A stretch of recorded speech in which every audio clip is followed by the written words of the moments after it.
உன்னை பார்க்காதே நான் பேசாத நான்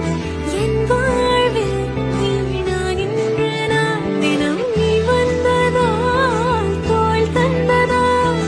ஆனேன் நான் ஆனந்த பெண்பால் உயிரே